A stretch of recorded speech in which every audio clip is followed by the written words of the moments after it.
Joining me now is John Perkins. He is the author of The Confessions of an Economic Hitman and now the new Confessions of an Economic Hitman that came out actually in 2016. John, great to have you on the show. As we talked about last time you were on Aggressive Progressive, I read the original Confessions of an Economic Hitman, and so did a lot of people, because it spent 73 weeks on the New York Times bestseller list. And I'm fascinated by what's in the new book. But for the folks who don't know about the original book, I want to go back and tell that story a little bit to catch them up. So what was your job when you were interacting with other countries in the world, and what did it lead you to realize about how the United States and neoliberal organizations conduct policy throughout the world? Well, thanks, Jake. My job, the job of economic hitman, is basically to identify countries with resources our corporations covet, like oil, for example, and then arrange huge loans to that country from the World Bank or one of its sister organizations. But the money doesn't actually go to the country. Instead, it goes to our own corporations to build big infrastructure projects in the country, things like power plants and industrial parks and highways and ports, so forth. And in the end, the country really suffers for this, because money that was supposed to pay for education, healthcare, and other social services goes to pay off the interest on the loans. In the end, the loans aren't paid off at all. And so we go back, usually under the guise of the IMF, International Monetary Fund, and say we'll restructure the loans, but that requires some conditionalities, that the country has to privatize many of its public sector businesses, its utilities, its water and sewage systems, sell them to our investors cheap, or nationalize some of its resources, or vote with us on the next United Nations vote against Cuba or some such thing, or allow us to build military bases on your soil. So there's really this incredible hit, this payoff. And I have to say that in the cases where we fail, which isn't too often, but I did fail with a couple of presidents, the people we call jackals step in. And these are CIA authorized hit people. They're the real kind of hit people, and they'll either overthrow governments or assassinate their leaders. That happened to two of my clients, the democratically elected president of Ecuador, Jaime Roldos, and the head of state of Panama, Omar Torrijos. And as to what I learned from all this, I learned, for example, that I think the United States has made a huge mistake to do this. At the end of the Cold War, when the Soviet Union ceased to exist in 1991, we had an incredible opportunity to show the world the benefits of capitalism and democracy. But instead, we did things like what I just described. We set out to really exploit resources in many of these other countries. And so today we're finding that China is making huge inroads into these countries because it developed a lot of resentment on the part of the people in these countries. So, John, what was your literal job at the time when you found out? Because you obviously turned on them. You wrote this book to let people know what's happening. But what was the company you were working for, and what was the reason that you were even talking to those heads of state within that context? So I worked for a company called Charles T. Main, which has since been bought out and changed its name. I was the chief economist. I had a staff of highly skilled economists, financial analysts, sociologists working for me. So that was my cover, basically. And what would happen is the World Bank or the US State Department or the Treasury Department or USAID would hire my company, not me personally, but they would have a contract with my company to go to one of these countries and come up with a plan as to how the country could best use, let's say, $1 billion or more that the World Bank was prepared to loan to this country. And then it was my job to look at what ways we could best serve American interests in those countries and convince the president or the finance minister, whoever, that it was to his benefit to make this happen. And actually, what happened was a few wealthy people really got more wealthy in those countries. They did very well because they owned the industries that were supported by these infrastructure projects. but the majority of the people really suffered. Do you think that the folks that worked at the World Bank, IMF, et cetera, had bad intent, or did they get caught up in this game and genuinely believe that they're trying to help the people of those countries, et cetera? And who does have bad intent? I mean, is it just a core group of people, and how does that process work? Well, I have to say that there's a lot of really good people, conscientious people, people with consciences working for the World Bank and those organizations. And I'll have to say that for the first years I was in that job, I thought I was doing the right thing, because business school teaches us, and the World Bank promotes the idea that if you want to help a poor country, invest billions of dollars into infrastructure. And in fact, all the economic models show that that happens. When you invest that money, the economy, the GDP of the country increases. And so it looks very good. But what those statistics don't show is that they're highly skewed in favor of the very wealthy people. So if you have a country where there's a few wealthy families and they're doing very, very well because they're able to use this infrastructure, and everybody else is doing poorly, it'll still look good. You know, right now we know that 3 individuals have as much wealth in the United States as half the US population. If those 3 people are doing really well, and that other half of the population is staying equal or maybe even declining a little bit, the statistics can still show that they're doing well. And so I began to see this, and I think I was in a unique position because I'd been in the Peace Corps before this in Ecuador for 3 years, and I saw the other side, and I speak Spanish, so I could talk to people. So I really began to see how wrong the system is. An awful lot of people get stuck in the system. They continue to think that they're doing the right thing. Now, people at the very top have to understand what's going on, and certainly some of the people in the corporations do.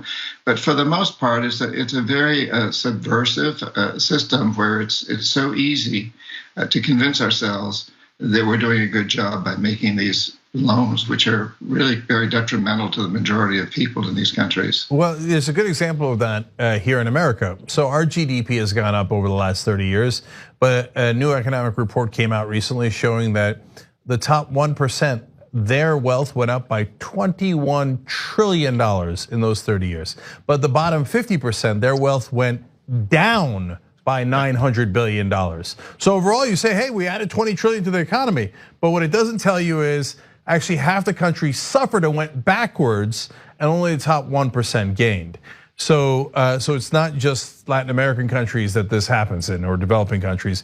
But I want to get back to the silver or lead, and who knows that. So that's the old Pablo Escobar thing. Look, I can give you a good amount of money, or I can call in the jackals, and that's what you exposed in the book. So somebody's got to know about the jackals, because somebody's sending them in. And my sense of having not just read your book, but others, was that in the old day, there was this basically rich boys club, and they all went to Harvard and Yale. They did Skull and Bones, so it was real back in the day, right? To get tapped on the shoulder, et cetera. And half of them would go work at oil companies and banks, and half of them would go work at the CIA. And it was a small clique, and a couple of guys knew about it. One, is that a fair assessment of the past before we go to how it is today? Yes, I think it is. And you know, a good example is in 2009, basically the United States, the CIA overthrew the president of Honduras, President Zelaya. Now there was local movement too, but it was kind of a classic CIA operation. And it was done because Zelaya had threatened, or was actually increasing, the minimum wage by 60%, and also instituting land reform, which was very detrimental to Dole and Chiquita and many other US companies. And so they wanted to get rid of him. Economic hitmen went in, they were unsuccessful, so he was overthrown. But in the process, the American press and people in high places and corporations could justify all this because Zelaya was accused of being a socialist, of siding with Castro, on and on and on. In fact, none of that was really true. I mean, he was willing to talk to Castro, as most Latin American leaders are, but he was not a socialist in the strictest terms of the words. He was certainly not a communist. He was trying to do a good job for his people, but in the process, our big corporations were suffering. And so the decision was made to overthrow him. Many of the people involved in overthrowing him went in believing that he was a socialist, or that he was bad for the country, that he was a dictator. In fact, when after he was overthrown, the country since then, Honduras, has had many terrible, brutal dictators, and is now considered to be one of the most dangerous countries in the world outside of actual war zones. So, John, this gets us to the new confessions of an economic hitman. So, if you read stories about Allen Dulles and how he ran the CIA, his brother became Secretary of State, but they both ran companies that directly benefited from the CIA doing basically coups against some of these leaders. And if they didn't directly benefit, their clients at the bank that they served, et cetera, or people they knew, their friends, their colleagues, their immediate circle benefited from overthrowing those governments and doing exactly what you lay out. So that's a really clear line, and it's very easy to see. These days, it's not quite that way. It's not the old club like they had back in the day. Skull and bones doesn't really mean what it used to back in the day. So how does it work today, and why are they still doing it? Why doesn't the government look out for the American people instead of American corporations? Well, I'm not sure the government is looking out for the American people. It's still looking out big time for US corporations. Yeah, I know, I'm saying why. In the old days, it's because Allen Dulles and his buddies ran the corporation, so it was super easy to understand, right? But now, why is it still the same way? Well, a lot of it goes back to the idea that was really promoted in 1976 by Milton Friedman, an economist from the Chicago School who won the Nobel Prize. And one of the most important and insidious things that he maintained was that the only responsibility of business is to maximize short-term profits regardless of the social and environmental costs. And the job of the US government was to make sure that businesses had the opportunity to do that. And so we've been working under that assumption for a very long time. So every major corporate executive basically believes that he is supposed to, he has to, in fact, do whatever he can to maximize his profits, including ripping off other countries, destroying the resources upon which his business depends, corrupting officials. In the United States, we corrupt officials legally through the campaign process and through offering people in high places very lucrative consulting and lobbying jobs once they get out of those high places. So there's this whole system in place that revolves around maximizing profits and stealing resources, basically doing whatever you have to get resources cheap as you can from whatever country. And today, this is complicated by the rise of the Chinese. So today we have two superpowers once again, as we did during the Cold War. And so we're seeing a tremendous drive to beat up the hearts and minds of people in Latin America and Africa, as opposed to letting China beat up the hearts and minds of these people and to take their resources. So in the old days, it was a literal group of a small number of men who ran these companies and ran the government, and they did it for their own benefit and lied about how it was for the benefit of democracy. These days, since the corruption that affects those developing countries starts in America, and the corporations have bought off the government officials through campaign contributions, is the heart of corruption actually right here in America? There's corruption, there's corruption all the way along the line, but yeah, we generate it. And people will say, well, the government of such and such a country is terribly corrupt, but you got to ask yourself, who's corrupting them? Corruption doesn't just grow on trees. Somebody's doing the corrupting, and it's very interesting that sometimes when you go to places like I was recently in a country where to get through the security to get on my airplane, I had to basically let the security guard take a flashlight that he wanted. It was obvious. Or sometimes we have to give money to people like that to get a piece of paper signed. And we see that as this deep corruption. In the United States, we don't generally have to do that. We don't have to do that. But we have corruption on this extremely high level, and it's legal. So I suppose, quite strictly speaking, it isn't corruption. But when you are able when a corporate executive, a CEO of a big corporation, basically has a lot more votes than you or I have, not personally, but through campaign financing, he gets to win over. Recent studies show that the average senator can be bought for less than $50,000. And many companies may buy that senator for that amount, but he's going to defend all of them. House of Representative, a person is even less. But you and I aren't likely to do that. And so these senators and House of Representative people will really represent these big corporations. And the other thing is that the corporations will promise them, well, if you don't win the election or when you decide to drop out of politics, we'll give you a really good job as a lobbyist or a consultant with our corporation. We'll pay you a lot of money every year, but just defend us while you're in that position. All right, John, there's so much to talk about. We'll have to have you back because we're way out of time. But everybody check out the new Confessions of an Economic Hitman, as well as all of John's books. Thank you so much for joining us on the Arcturus. Appreciate it. My pleasure. Keep up your great work. Really appreciate what you're doing. Thank you. After the coup in Niger, the BBC said there are concerns Niger could move away from its Western allies and closer to Russia, like its neighbors Burkina Faso and Mali, who've both pivoted to Moscow since recent military coups of their own. No, you mean that they're sick of France occupying them and they want their country back. There, I fixed it for you. See, Niger is a country famous for its uranium. When we talk about neo-colonialism, this is one of the best examples.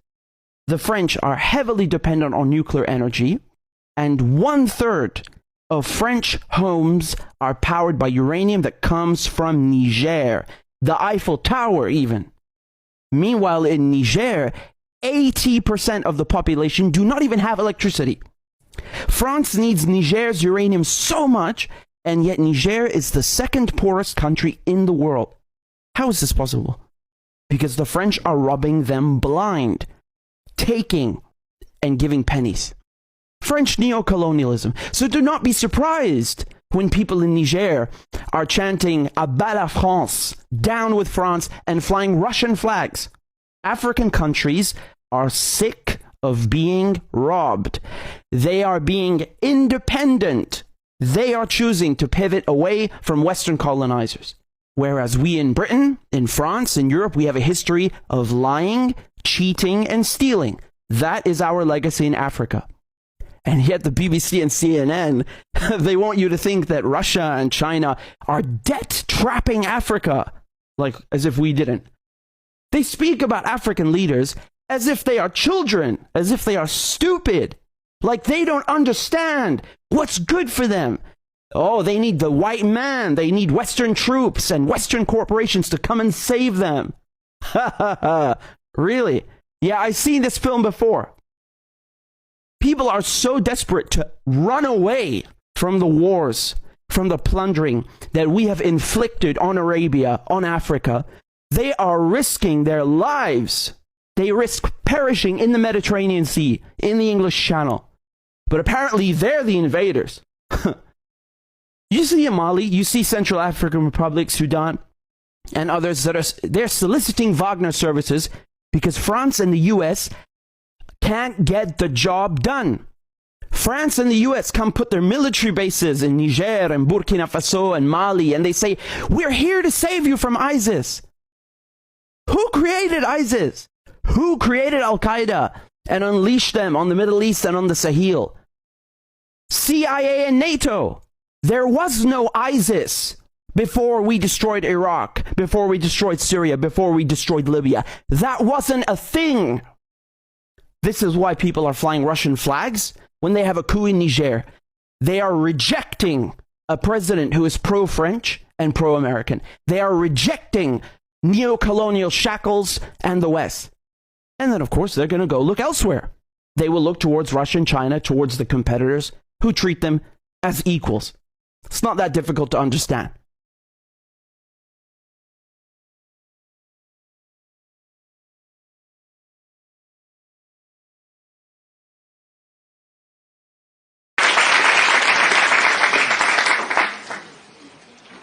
So I must thank the Critical Collective again for inviting me. I thought they never would after the last bad thing that I said. I must have upset lots of people, I'm sure. Every time I make a presentation, I upset lots of people, but never the Critical Collective, so we must be thinking alike. I congratulate them, really. It's amazing to see so many people here. And I also congratulate scholars for linking again with Critical Collective. It's been some time, and I hope this partnership continues and flourishes, because this is just amazing to see the number of people. I have to apologize for two things. The first is, I have to apologize in advance. I'm not an expert on Africa. What I'm going to offer you, perhaps it's not enough, but it's some commonsensical observations. I hope it's common sense. But sometimes it's better not to be an expert, to be able to see things from slightly afar. The second thing is, I'm wearing the wrong trousers. I was fixing my bike, so I wore my old trousers, and so please don't video this part, because my wife will immediately divorce me. Okay, so what I'm going to try and do is just give you some charts and a couple of tables, just to paint a little bit of a picture that you already know. Okay, so what this presentation is fundamentally designed to say is this. Africa, historically, sub-Saharan Africa, has been fundamental to the global prosperity of the advanced countries. Okay? And Africa had a role to play. It has a role as a raw material producer. We will not allow sub-Saharan Africa to escape that. Okay, we do everything to keep sub-Saharan Africa where it is, also impoverished. It's absolutely vital for the prosperity of everyone else. So let's get clear about that. Okay, and this means all the economic structures, all the global institutions, and the economics we teach everyone is all designed to keep Africa exactly where it is. And whether it is Europe or US or now China, it's always the same. We need Africa to be impoverished because we need those raw materials and we need them dirt cheap. Okay, so that's the message. It doesn't mean to say that there's nothing Africans can do. Of course there is. Okay, but this is the opposition that they're fighting. This is what it's about. Because if Africa does do something different, I assure you living standards of all those in Europe and North America and Asia is going to fall. Okay? And that is a big price to pay. I assure you that the West is not going to allow that without a big fight. Okay, so this is what it's fundamentally about. What I want to show you is how these structures are operating. It's just 20 minutes, so we can't do very much, but just to give you a little bit of an idea. And why I keep the ideology part there is because we are part of the producers of ideology. At universities and academic institutions, we are complicit in this whole enterprise. Okay, so the job of many Western academics is to convince Africans they have to keep doing what they're doing. Okay? And to show them it's your fault that you're poor. It's not our fault. It's your fault that you're poor. So this is what we do in academic institutions, and I want to show that as well. Let me just start. This is what it's basically about, so you know what it's about. But I want to just show you the extent to which Africa is specializing in the production of raw materials and basic agricultural goods. We know the basic forces that have caused this underdevelopment. We know it's colonization. I will not discuss that very much because my colleague speaker is going to go into some aspects of this.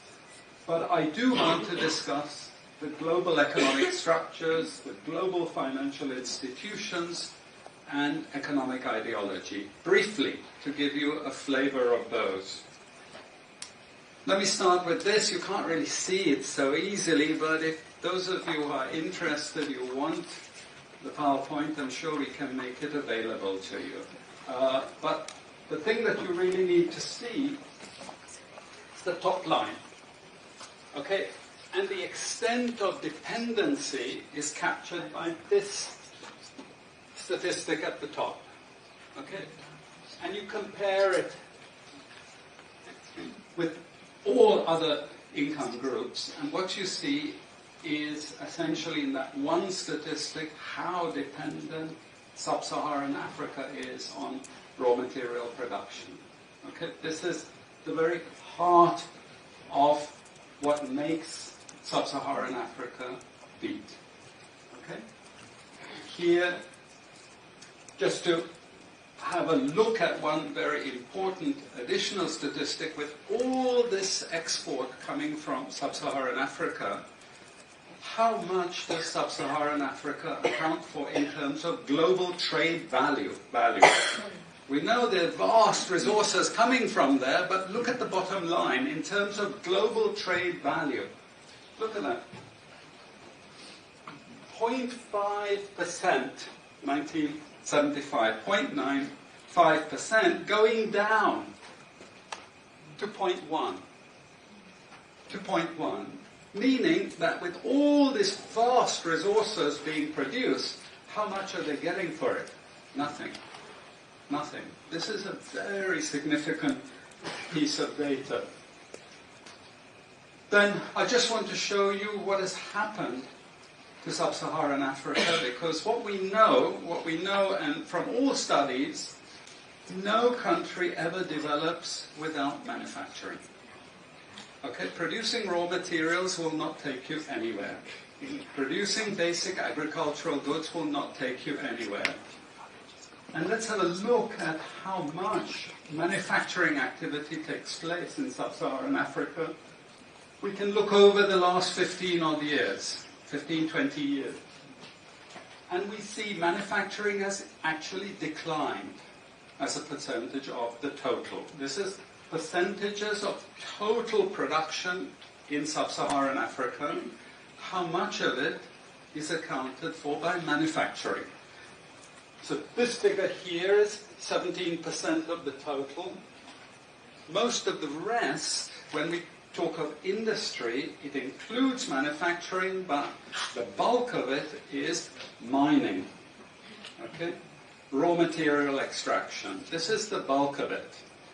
And here we see actually raw material extraction has stayed the same. What has caused industry to fall is the fall in manufacturing production. This is deliberate because we will never, as Western economists, as Western policymakers, we cannot afford to allow Africa to industrialize and start producing manufactures. Okay, so we will do everything to stop that. And I'm going to show you how we actually block that. It's obvious in certain ways, but it's less obvious in other ways. Now, we have actually seen periods of rapid growth in sub-Saharan Africa, misleading people, saying, oh, you know, we're now doing much better. And this has happened recently. Recently, I've had students come and tell me, we've done much better now. And you can see growth rates rose quite sharply in recent times. Now are starting to go again down. But if you look historically, the same thing happened earlier. Why? Because in these two periods, we had East Asian rapid industrialization processes. So in the earlier period, we had Japan and Korea and Taiwan.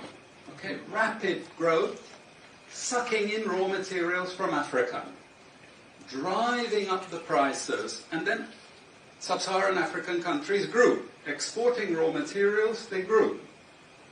But after those countries finished industrialization, then sub-Saharan African growth rate again fell. Okay, but along comes China. Next wave. Okay, again, sub-Saharan African growth rises, but now China is going down. As many of you now know from the press, China is going down. But sub-Saharan Africa is going down even faster. And we're going to go back to where we were again with very low prices of raw materials, very low growth rates, and again, the sorts of poverty that we saw once before. Because, bottom line, Sub-Saharan Africa is condemned to this role, just the supplier of raw materials, not a manufacturer. Very recent data showing emerging markets that produce raw materials against emerging markets that produce manufactures. And you can see now with the weakness in the global economy, it's the emerging markets, that's the red line. It's those countries that are suffering the most, the emerging markets producing raw materials. They're suffering the most. And here it translates into their currencies being butchered. Okay? The currencies are collapsing of these countries, and many of them are sub-Saharan African countries. Some of them are Latin American countries, okay, who also rode that same wave. They thought that raw material production was going to save them. But now they're facing terrible problems. And I'm sorry to say, it's just going to get worse in the next 2 years. It's not going to get any better. And this is what it does in terms of gross domestic product. It's the blue line you should look at. It's the blue line compared with the red line. And what we know is that blue line is really going to go down sharply in the next 2 years. Okay, so relative to the rest of the world, sub-Saharan Africa is going to suffer. Again, why? Because it's condemned to this raw material production. This is basically why. How is it condemned to that? Well, the first and most important is the economic structures. After colonization ended, we needed new structures to keep these countries where they were. Okay? And the first of those is aid. Okay? We give them aid. Aid for what? Actually, we give them aid to keep repressive regimes in power. That's all. Okay? We're not giving them aid for much more, except a little bit of infrastructure to make sure those raw materials get to the ports and are gotten out of the ground. But for the most part, we give repressive regimes money and power and guns to keep that system going. This is what it's fundamentally about. All the hypocrisy about transparency and democracy and bullshit like that, it's all bullshit. You know? And at least the Chinese don't enter into that bullshit. They say, we don't care about the whole political environment, we just give the money. Okay? And it's for raw material extraction, period. Okay? Number two, and this was a very important one, still is debt. I was telling some of my students today, was it today or yesterday, about Confessions of an Economic Hitman. Do you remember this? Have any of you heard of this one? Confessions of an Economic Hitman. It's a book written by John Perkins, who used to work for a very nebulous, opaque bank. No one had ever heard of this bank, but it was formed in the 1950s by the IMF, the CIA, and the American State Department. And it had only one job: to lend money to developing countries that were raw material producers in order to indebt them. Once you are in my debt, I control you. Okay? And this bank had 4,000 employees. But no one ever heard of this bank, you see. But it would go to country after country offering loans. And if the president did not accept the loan, they were killed. And he gives two examples of presidents who were killed when they did not accept the loan. You see, the lending is also very important to trap the country. It's very important. It's part of that process. I teach in Suriname. And Suriname in recent times had a huge foreign exchange reserve, so big they didn't need to borrow money. And then one of my students who was very high up in government, he said, you know, the IMF is trying to convince us to borrow money from foreigners. Why? I thought, duh, you know, sorry about this, but, you know, this is the game. And in the end, Suriname did borrow this money because the IMF said, if foreigners lend to you, then everyone will think Suriname is such a strong economy that foreigners are interested in lending to you. You understand? Before Lula came to power, you know, the previous president in Brazil, Cardoso, his predecessor, took a gigantic international loan. No necessity for taking the loan. Why?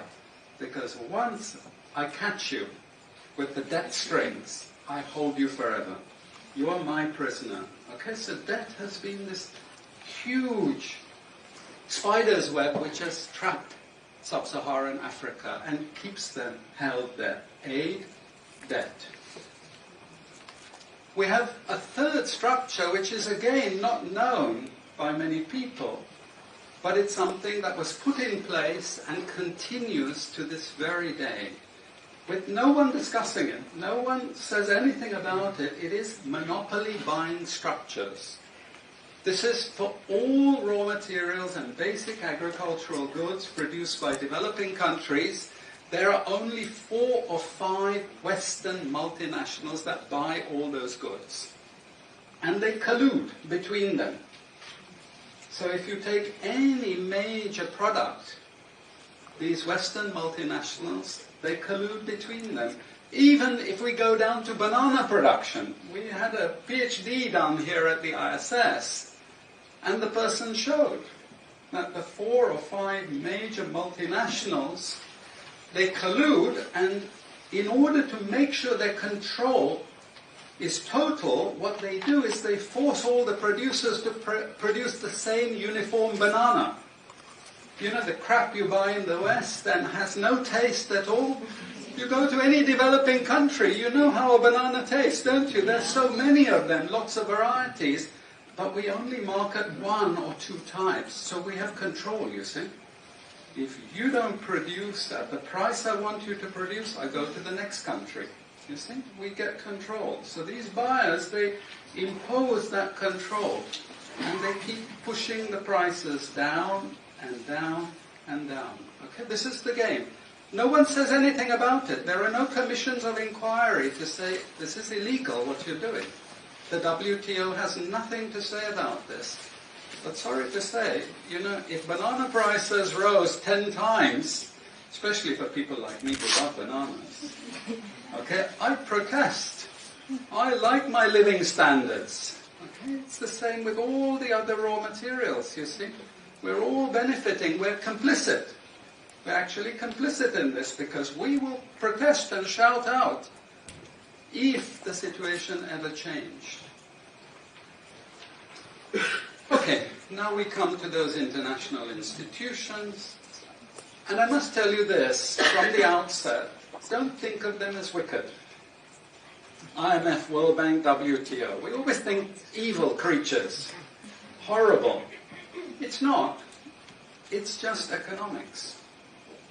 It's economic warfare. The rich declare war on the poor. It happens everywhere. It happens in a country. The rich control the government. Of course they do. You really believe you have democracy? Come on. You know, I mean, grow up. This is not about people living in democratic systems. What we have is the rich control. The rich set up these institutions explicitly to control the poor countries. And they don't give them much room for maneuver. Which, incidentally, when the IMF starts talking of poverty alleviation, you should also understand that there's another game there also starting to play, which I'm going to come back to later. But what do these institutions do? What does the IMF do? What is structural adjustment about? It's about making sure countries keep producing what we want them to produce. We make sure they have recurrent balance of payments problems. You notice These countries never get out of balance of payments problems. You notice that? Whereas countries that never took IMF support are always out of balance of payments problems. But the countries that are continuously getting advice and support by the IMF, they're always in balance of payments problems. Why? Because that's the way we keep our stranglehold on them. And that's what we have done. We have done, the IMF and the World Bank. And they've also done something very, very important. And that is they have destroyed the self-sufficiency of these countries. Colonization started it. Okay? One of the most important things is we destroy food self-sufficiency.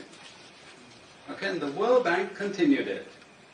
They forced most countries to eliminate all food subsidies and food support.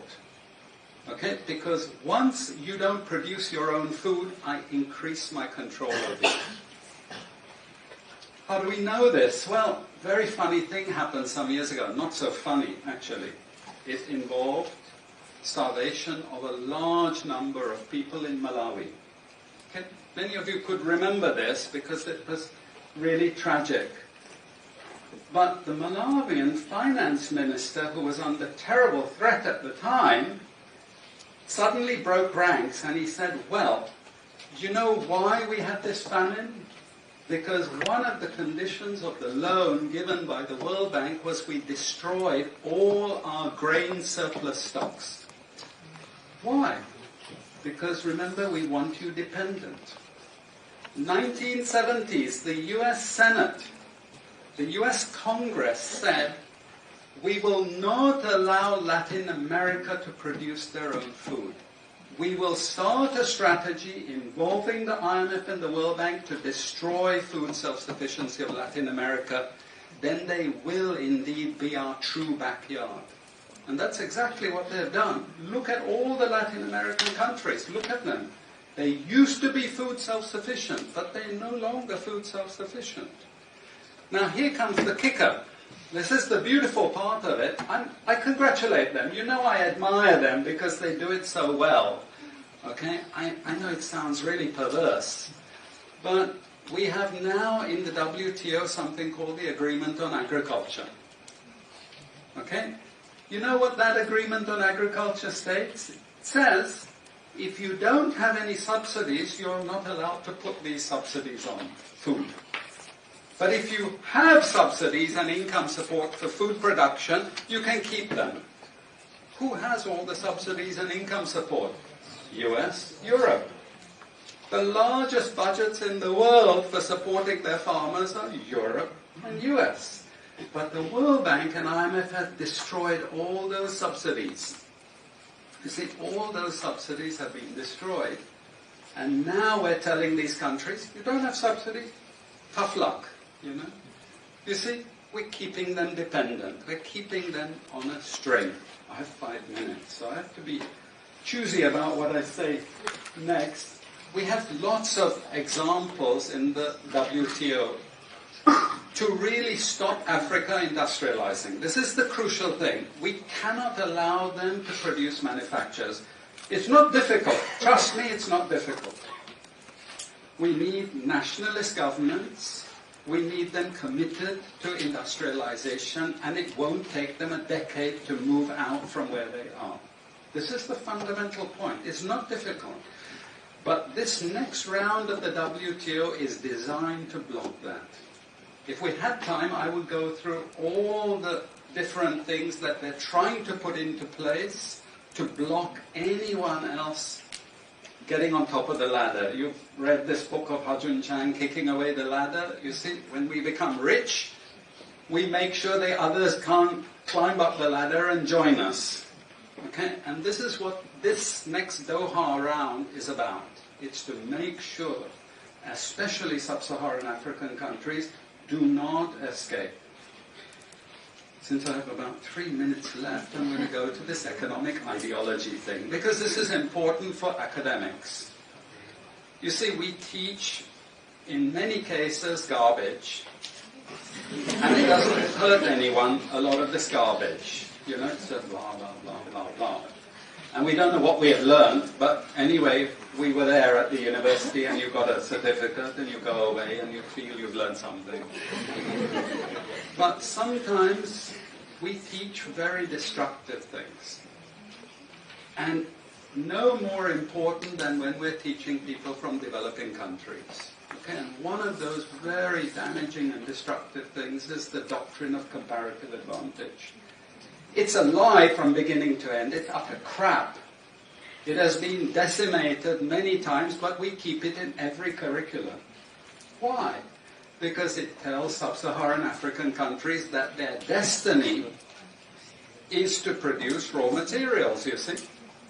And if you produce raw materials, you get rich just like we are in the West. You see, this is the game we're playing, and just for you to be totally confused, we normally build models with it, mathematical models, so you really have no idea what we're talking about. But it seems all very scientific. Then we have the modern version of this is because it's all a failure, we know it's a failure, we now have a new generation of economists saying, it's only a failure because you're all corrupt in your countries. We call that new institutional economics. You've all probably learnt it all, but you didn't know why they invented it. It was invented to tell you the same thing. You should keep producing raw materials. Now, don't be as corrupt as you were before. Nobody ever told you that aid was designed to actually start the corruption process in the first place. Okay, and we need corruption to make sure you're doing all these things. But now we blame the victim. You're poor because it's your fault, basically. And you're poor, stupid, and corrupt, basically. This is the message that we're giving people. We also have many theoretical justifications, but I'm going to say something controversial to end.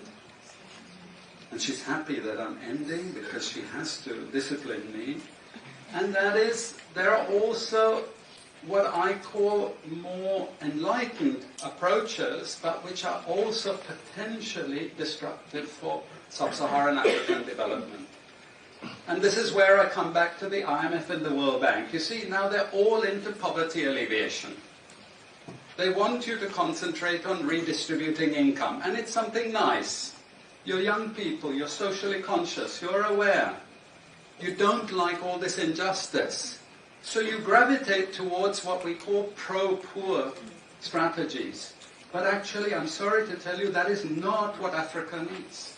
Africa needs aggressive industrialization.